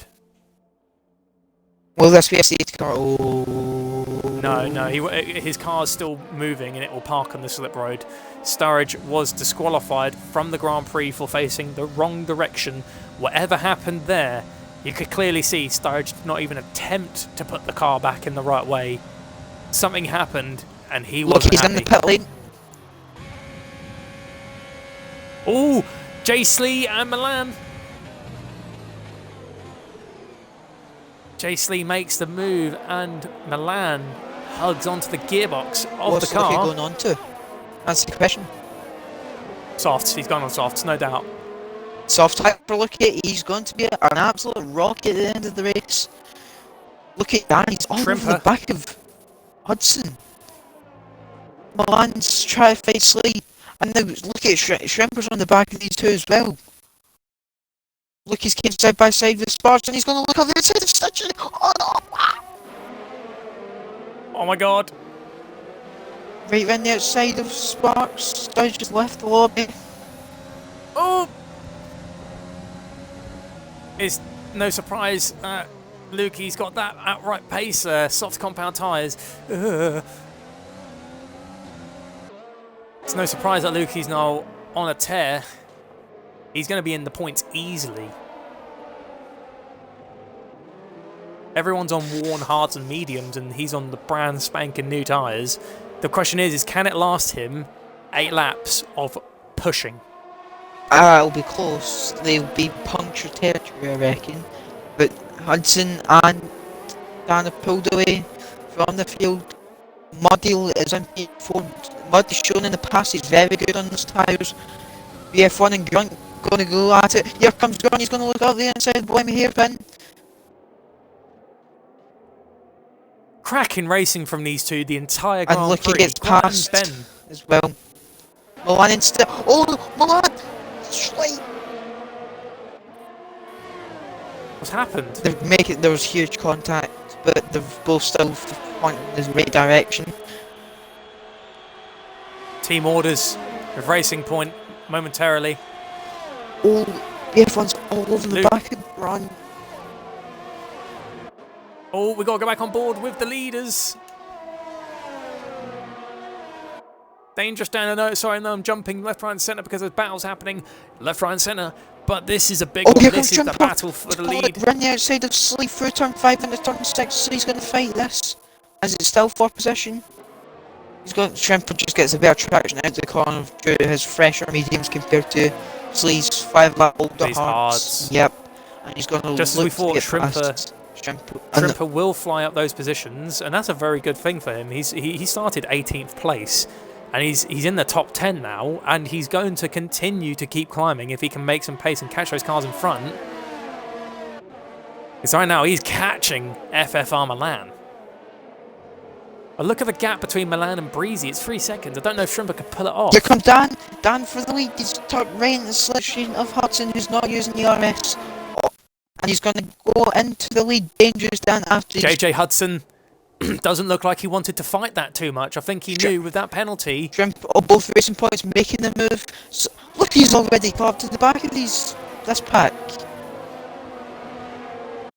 Dangerous Dan, who qualified on pole for the Chinese Grand Prix, retakes the lead and is fighting like crazy now. He's got to hold that lead because Lukey is on a charge. Shrimper is on a charge. FFR Milan's making the move down the inside. It's Ferrari versus Racing Point. He sends it deep. Shrimper goes wide. Shrimper's now got his teammate behind him for company. He backs off. Yep, look at that team order straight away. Shrimper looks out for his teammate, lets him go, doesn't hinder him at all, and keeps Jay Slee at bay. Yeah, but this top. Oh, look, he's going straight on the move from Milan. Look, he's having none of it. Lukey, remember the Racing Point were out in Q1. They're possibly fighting for the podium.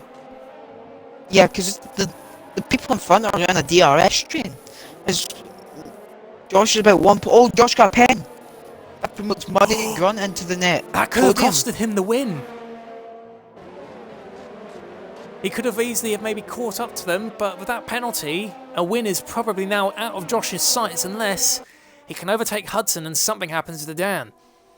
I tell you what, Grunt's probably one of the favourites to pick up the scraps here and possibly win the race due to these hard tyre runners. Tyres going to die at the end. Grunt is actually, if you look at the leader, if Grunt can get past Shrimper, Muddy Biscuit, he's looking at net P2. He is. Stitching and Sparks going Stitching and Sparks. Magic mark. Oh, contact! Oh! Good save, good save. That could have easily have just gone in the wall. Stitching saves it. Sink Dan.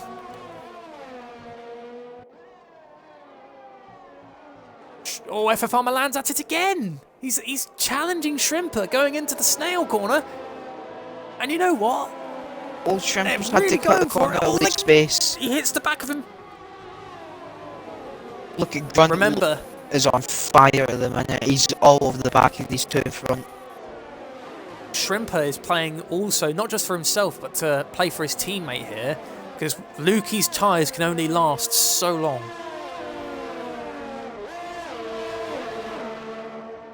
Racing Point could certainly do with these points, especially now they're the overall constructor leader in RSF1. Yep, oh, Grunt's a bit late in the brakes. But can he get the move? Grunt needs to make this move thick and fast, because Muddy's 16 lap old Haas won't be feeling amazing. This is for net second place. DRS assistance and ERS. Muddy Biscuit. He uses his, and it looks like for this moment, Gruntastrophe will just have to bide his time and wait. But there's Josh. There's Josh, but they need to deal with Josh now because Hudson's now able to make some breathing space. Yeah, Hudson's just using ban. It's a safety net to try and minimalise his loss with that 3-second time penalty. Ooh. Look at Grunt. Truly the underdog of the day. Yeah, sorry, like, I think Grunt started 16th, to be fair. So now, let's have a look at the positions gained. We can find out truly there. Yeah, Grunt was P16. He is surely looking for driver of the day from the game. Me personally, if I was to give a vote for driver of the day out of these lot, it would, without a doubt, go to Gruntastrophe. Look, he's 1.1 behind this train. On the softs. There he is. He's in the camera. He's in the camera frame. He is not too long from attacking. He might actually be looking at net second place if those soft tyres can last. If they can hold on. But this is something Gruntastrophe doesn't need. He needs to get past Muddy now. Yep. Yeah, look at... Here comes... Look, he's going to have a look. He's in the selection of Breezy. Breezy, I don't think he's going to fight it. No, he's fighting it. Oh! You can see him! Oh, very late. Down! Inside. Grunt and Muddy going at it. Look, he gets past as well. Oh, Slee going at it as well. We've got battles all over the shop. This is the best racing I've seen in a long time. Everyone's so close together that you can't tell what the heck's happening. I think Josh's tyres are struggling massively. He's struggling so much in them tyres. Muddy's going to start struggling as well because Grunt is all over him like a rash. Right now, this is one rash you can't remove with some cream.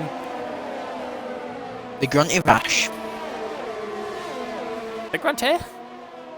But looking at the intervals, Gruntastrophe's chances of getting that podium is slipping. He can get net P3, but... Oh, Josh made the big mistake! Uh-oh!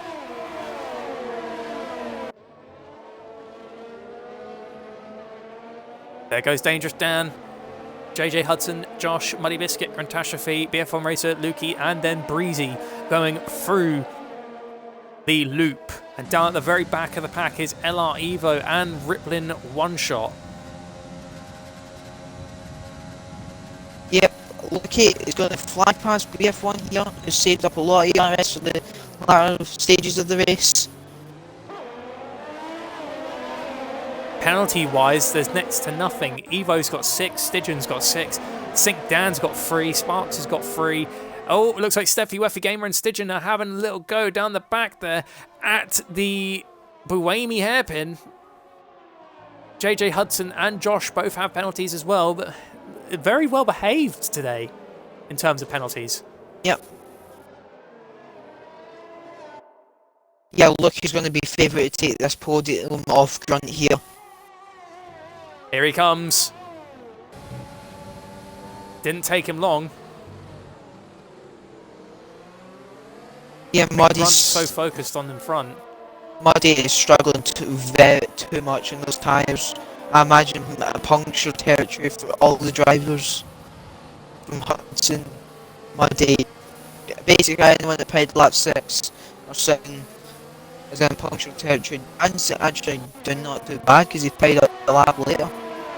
But oh, Dan's red again! Sink down. Oh no, it's not going to be a safety car because we're past lap 25. We're not getting that safety car.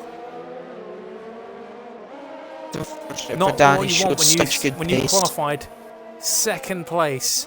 But here comes the moves we wanted to see. It's Lukey versus Grunt. It's Grunt versus Muddy. But it looks like Lukey's going to try and make the move. Grunt's going to try and hold it on the inside, and Lukey's dedicating. No, he backs off just for the moment. Dangerous Dan is pulling away from the rest of the pack. It looks like if everything goes all smoothly for that Mercedes, it is Mercedes on pole. Well, for the win, sorry, for the Grand Prix, but we can't put a finger on who's getting second and third. Magic Mark's got a pen, but he's outside the points. Yeah, Muddy's struggling massively in those tyres. You can see it, 20 laps. Look at As you said, that's borderline. Here comes Grunt. Lukey's tyres must be falling off by now. He was gaining, and now he's falling back a little. Like he's maintaining. So in final, at least, of the race, she's been there for quite a while. I imagine she got front row seats, just like we have. Yep. 43 viewers, by the way, thank you very much. Sweet Sparks! Not giving... No! Whoa, whoa, whoa, whoa, whoa, whoa, whoa, whoa. Oh my god! I literally just come onto this battle just to see Magic Marks fly off the screen. There were 3 No, you're going to get disqualified, mate. Don't do that. Don't do that. Get the car facing the right direction. Good lad, good lad. Oh, that was... Oh, that's not what I like to see. Okay, Was that 3 wide? that was 3 wide into there, and then contact was made between Slim and Mark. So on to the final lap is... Oh, Magic Marks has gone straight off. Did he just crash into the wall? I'm trying to figure that out. It looks like it off the gravel tracks, on the track. His car's not pulled over, like, in Yeah. a slip road. That's not a slip road. Yeah, so it must have been a deliberate crash.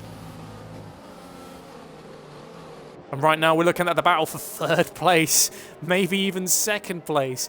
Dangerous Dan has pulled away exponentially. He has not been pressured at all since he managed to retake the lead. We was looking like he might not even been able to get it, but then when Sync Dan lost control in the first parts, Dangerous Dan instantly reclaimed. JJ Hudson's penalty made it hard to tell. Gruntastrophe needs this moment. He needs to pass Muddy Biscuit, or he will not be tasting a second place trophy. He could only just get it here. He's going to be within 3/10 of Hudson. Oh no, he's ran a bit late. That's going to hinder him. Look, he's all over the back of him. Oh, he's on the inside. He sends it. Oh no! That was ambitious. That was ambitious. Contact Ash is not going to come down popular with these guys behind. Then we could have a moment between these 4 drivers here. Look how close they are. Jumper goes wide. Oh my god! Be 3 wide. It is. It's 3 wide. 3 wide in the final lap. No. If one gets past, please, he gets past. But now jumping on board is Dan. board of Dangerous Dan. I'll go on board. So Dan, But, come run the oh final. my god! Dan ran the final corner. It's been a great trip. Dangerous Dan Cross line. wins the Chinese Grand Prix for Mercedes. Who's going to get second though? JJ Hudson crosses second. Josh third. Muddy second. Grunty gets third. Grunty got it by a 10th. Oh my god. Just barely. He must be gutted at that, but look at how Muddy Biscuit did. Holding on for dear life. Lukey and Shrimper, tremendous work. That's a good day for Mercedes, that's a good day for McLaren, and a good day for AlphaTauri. One shot looks like he's having fun then more with. He's just having his own little drive. He's out of fuel by the looks of it. No, he's just flashing. He's just getting a little bit of spotlight. Crosses the line. E16. Now down for the Meanwhile, fastest the man lap. who qualified second place at the beginning of the Grand Prix. Gets fastest lap as Finishes well. plumb last, but the fastest lap. But oh, what a race! Easton, if you could invite the top 3 to the party, please. No surprise, Grantastrophe gets Driver of the Day awarded by the game. If you want to place your votes for your Driver of the Day, please put it in Racing Series F1 on Twitch. And there's a site that's all too familiar for many Formula 1 fans in real life, a Mercedes driver on top. And AlphaTauri and McLaren, a fierce battle. The whole, I'd say from like maybe the midpoint to the end, Muddy was holding Grunt off. Then Lukey joined them for company, but in a very ambitious lunge there just before the loop, Lukey shoots himself in the foot and falls down to 8th. But going now from the bottom of the grid to the top, Celine in plumb last after retiring on in the pits early stages. Sturridge also got disqualified for facing the wrong direction. Magic Marks in 18th, Sinkdan 17th, Ripman One Shot 16th, Evo 15th, Stygian 14th, Oh, forgot to invite Slee Popsy. 13th. Steffi 12th, Sparks 11th, Milan 10th, Shrimper 9th, Lukey 8th. Well done to both the Racing Points for making a good comeback from being at the back of the grid after that very shocking Q1 for the team. I bet they're really pleased with that. Breezy 7th, Josh 6th, very good holding on from him. BF1 Racer 5th, JJ Hudson 4th, Grunty 3rd, an impressive drive from Grunty and awarded by Driver of the Day on the game, but obviously you can make your vote on Twitter. Muddy Biscuit 2nd after being applied the most tremendous amount of pressure, comes home 2nd. And then the man who looked like it was almost going to be a tough job, maybe nearly impossible to get on to win the Grand Prix, Dangerous Dan. Right. Wow, what a welcome race. to the commentary box to the 3 of you. Make sure you've included your audio. And Easton, I'll do 3rd, you do 2nd, I'll do 1st. Yeah. Rightio, we'll start with the Alpha. Well, the Alpha. Grunty, before we do anything today, that has been the best driving I've seen from you in a long time. That was superlative driving, mate. You're truly. If I'm making my vote, I'm putting my money on you now. When that vote comes out on Twitter, you've got my vote for Driver of the Day, mate. That was truly tremendous driving. You are the underdog, mate. That was brim and bang on, mate. But how was it your end? Oh, mate, I don't know. That was a mad race. Well, it wasn't even bad because there was no safety cars. There was no crazy incidents that I saw anyway, apart from on the last lap when Lukey sort of tried to have that have a go down the inside. I apologise to him because I honestly didn't see him. I was already turning when the red arrows popped up, so I know I caused him some loss of time, so I do apologise to him now on that front. But man, it was mental. I just took advantage of everything I could constantly. If someone didn't have DRS, I was going to try and overtake in that same lap, yada yada, so on and so forth. But I mean, in the last couple of races, I've had stonkers. Obviously, starting 16 didn't exactly help anything. So, but end of the day, that was a mad drive. Probably, what I feel is probably one of the best drives I've done so far in RSF1. It was mental. Obviously, congrats to Dan and Muddy, because Muddy's got such a massive arse, and that times I tried to get past him. It seems like he had unlimited ERS, because I could never get close to him. Well, I think I dive bombed you once, but that was a complete accident, so I do apologise on that one as well. But the door open, so it's good. yeah. Before we go on about you and Muddy's race from, I'd say, the midpoint down to the end, for most of the Grand Prix, your company was Ben, and he was not making it easy. Do remember, he's a former, he used to be a Division 1 driver back in the day. You've been really familiar at home in F2 for a little while, and you came out on top in that battle, so you put yourself out there, Grunty, and that was really great pace. But now coming on to Muddy, you both drove superb. Muddy, you was under so much pressure, your tyres were dead, but Grunt, the amount of pressure you applied while fending off Lukey. Yeah. Like, The end stages for you, I imagine you were sweating because you had to deal with a problem in front of you and behind you. Oh mate, I was literally I don't think I have any RAS for like the last 5 or 6 laps, because I had a few people in my ear like Shane and I think Patronus, they were like saying, yeah, Lukey's past this person, Lukey's past this person, Lukey's now right behind you. I'm like, oh great, and I was like, I need to get past Muddy, I need to get past Muddy. Every time we got to the straight, like I couldn't get past him because he was just so fast on the straight. And in the corners, like I was just trying so hard, like especially turn 1. Like turn 1 just felt like I was driving flipping Prius. Like it was Prius. Sorry, it was absolutely. It felt so slow. But obviously, with your worn tyres, you didn't have a choice. But nah, that was actually a really fun race, and did enjoy that one to the fullest. If I'm honest with you. Well done, mate. No, very, very top drive. And Easton, do you have any questions for Catastrophe before we move on to Muddy Biscuit? Yeah. Well, I know the answer to this already, but for the culture, I'm still going to answer it. Zandvoort next week. How are you feeling? Oh mate, I love Zandvoort. Zandvoort is my favourite track on the whole calendar, and I'm hoping to do real well on it. I really am. What was I doing Eastern at MRC? Sorry. Wow. Just fine. No, I'm just going to leave. If anyone doesn't know, he crashed last corner, first lap. Oh yeah. Right. So moving on to second. Well done, Grant, in your third place, and now moving on to second place, Mr. Muddy Biscuit. Just kept inconsistent, really. That's just runs through your race. Yeah, pretty much the whole race was DRS train. I was very tempted in Q2 to go through on the mediums, but I thought I was just seeing myself dropping down places. I think I was going to be like 14th, so I just didn't want to take the risk starting mid-pack, especially that long-term one. Anything can happen. So I got through to Q3, qualified 7th or 8th, dropped a place to I'm allowed on the first lap, then just spent the whole race in DRS trains.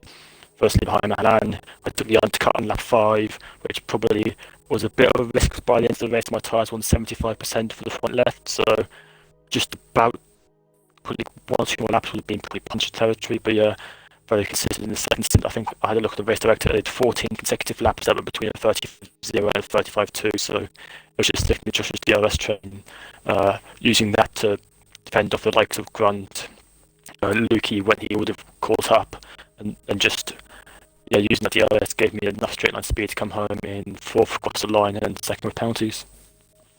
Yeah, it was a great drive for yourself.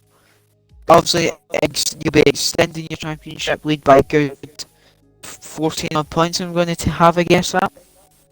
I think I just know it's about 28 point lead over Lukey. Obviously, he has interesting strategy. Almost worked out. I think his soft died off by the end of the race there. Yep, it was a great race from you. I'm moving on to next week, Zandvoort. How are you feeling for that? Have you done anything? Last season didn't go too well.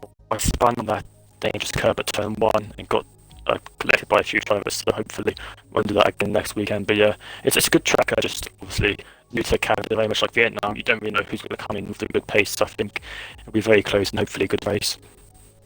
Yep, promise you again, sad. No, other than just well done on your famous consistency, penalty-free racing, and I'm looking forward to seeing what you can do next week. But now, moving on to our race winner, Dangerous Dan. Today has been a day for you. You had to deal with the pressure from the other Dan. He gobbled you up a little bit in the early stages, and you took a very bold call, staying out on your tyres. We thought your chances of winning was gone when you stayed out way too late on those tyres, but you defied the odds, you proved us wrong, you bounced back, you took the lead, extended it, and won penalty free. I bet you're ecstatic with that. Yeah, mate, I'm really happy. I just want to say, well done to the podium, Grundy, for starting so far back in Muddy. Your consistency has been amazing.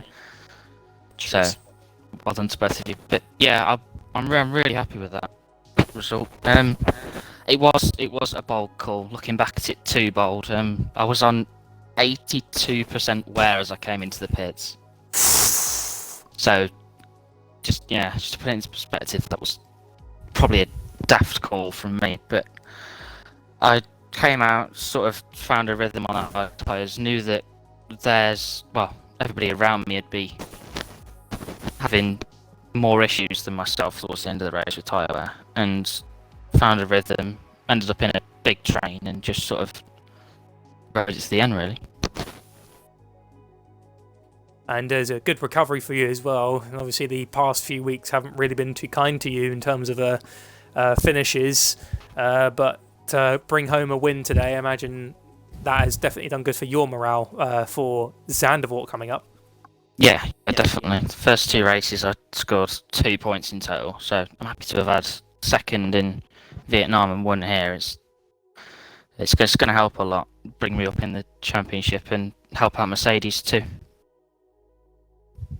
Very, very good driving, and also you really did blow our minds when you did just narrowly beat Sink Dan in Q3. A 129.420. You just narrowly beat him, and that was very down to the wire. So very good qualifying pace from you, and to the other Dan. It's unlucky that he fell down after that spin. And well done on your win. Easton, do you have any questions for Dangerous Dan before we wrap up for today? No, not really. Just congrats on the win. And now, actually, a quick question. Do you think you can be able to start to close in on Muddy and look at who I believe will keep second in the championship? I All don't know. in these 2 podiums. It's too close. It's too close to call. I know they've both got insane pace, and it's obviously going to come to tracks that I won't like and tracks they do, and it's just about being as consistent as possible, really. Yep. So, Prentice, if you would like to wrap up now. Alright, yeah, thank you very much.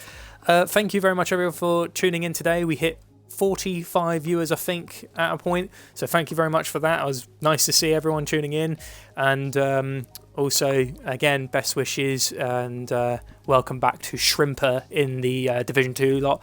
And just for a little recap over the top 3 for this race, in 3rd place was Grunty, in 2nd place was Muddy Biscuit, and then taking the win was Dangerous Dan. And if you want to see more Chinese Grand Prix action, you can tune in tomorrow when the next lot, I think it's Division 3 tomorrow, will be taking their turn around the Shanghai circuit. If you want to see more F2 action, you're going to have to wait till next Sunday. That's when these lot will go around the Dutch Grand Prix. And I can't wait for that. In the meantime, everyone, please take care, stay safe, and we hope to see you all in the next one. Have a good one.